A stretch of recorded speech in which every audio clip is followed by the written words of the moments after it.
खबर 9 news channel को subscribe करें और बेल आइकन दबाकर हमारी सभी न्यूज प्राप्त करें।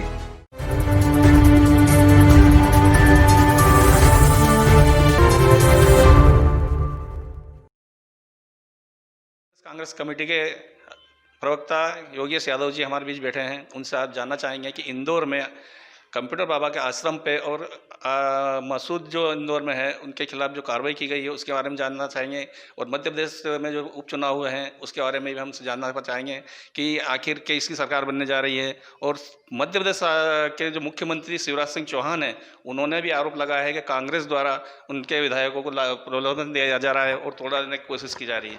बताएं दादा, क्या कंप्यूटर बाबा पे जो कार्रवाई हुई है? देखिए, कंप्यूटर बाबा पर जो कार्रवाई की गई है वो राजनीतिक पूर्वाग्रह है, एक रिवेंज की कार्रवाई है। वो प्रशासनिक सुचिता की कार्रवाई नहीं है, प्रशासनिक संवैधानिक आधार पर कार्रवाई नहीं की गई। कंप्यूटर बाबा को कोई नोटिस नहीं दिया गया, अचानक ही सुबह धड़धड़ाते हुए वहाँ पर पहुँच गए। ये एक राजनीतिक रिवेंज है। आप अच्छी तरह जानते हैं कंप्यूटर बाबा पहले भारतीय जनता पार्टी के दौर में उनको राज्य मंत्री का दर्जा दिया गया था। मां नर्मदा के मामले में जब उन्होंने आवाज़ उठाना शुरू कर दी और खनन माफियाओं के खिलाफ उन्होंने आंदोलन शुरू किए तो आज वो आंखों की किरकिरी बन गए। कल तक कंप्यूटर बाबा पूज्य माने जाते थे, शिवराज सिंह जी चौहान उनके पैरों को पूछते थे, आज उनको दुश्मन मान लिया गया। तो ये राजनीतिक रिवेंज है, शुद्ध रूप से नज़र आता है। और भारतीय जनता पार्टी कहती है कि हम साधु और संतों की पार्टी है, तो ये साधु संतों पर भी हमला है और ये प्रजातंत्र का दुर्भाग्य है। आरिफ मसूद साहब ने, जो वहाँ पर भोपाल के विधायक हैं, एक जनप्रतिनिधि है, जनाधार वाले नेता हैं, उन्होंने किसी बात को लेकर प्रदर्शन किया। आपको यदि लगता है कि वो प्रदर्शन असंवैधानिक था या वो कार्रवाई के विरुद्ध था तो आप उसके ऊपर संज्ञान लेकर आप कार्रवाई कर सकते थे।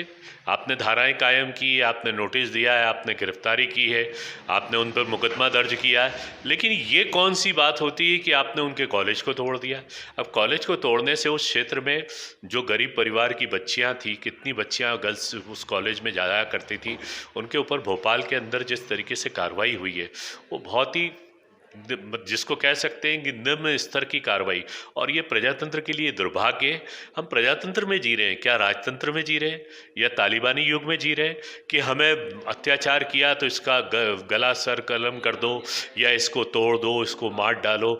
ये दुर्भाग्य कांग्रेस का, और कांग्रेस के लिए कांग्रेस ने इस बात को देखा है कि कांग्रेस इसको बहुत गंभीरता से ले रही है और ये जनता का दुर्भाग्य है।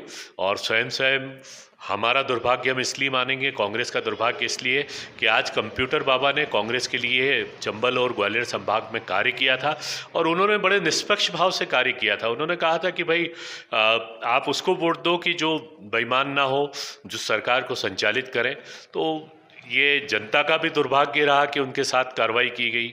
आरिफ मसूद साहब के ऊपर आपने मुकदमा कायम किया था, ठीक था, लेकिन तोड़फोड़ की कार्रवाई किस बात का प्रतीक है? आप कहना चाहते हैं कि सरकार ने बदले की भावना से कार्रवाई की गई है? बिल्कुल निसंदेह स्पष्ट हो रहा है ये।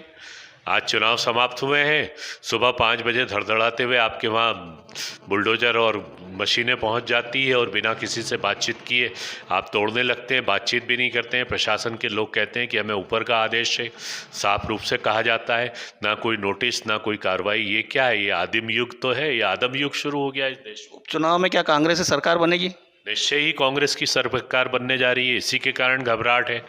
ये जो हम लोगों ने जो किए थे, जो हम लोगों का आंदोलन हुआ था, जो हम लोगों ने चैतन्यता प्रदान की थी और मध्य प्रदेश में 15 महीने तक निर्बाध, निरंतर और विकास के पथ पर बढ़ने वाली सरकार को दिया था, उस सरकार को बीच में नेस्तनाबूद करके भारतीय जनता पार्टी ने खरीद फरोख्त करके सरकार बना ली।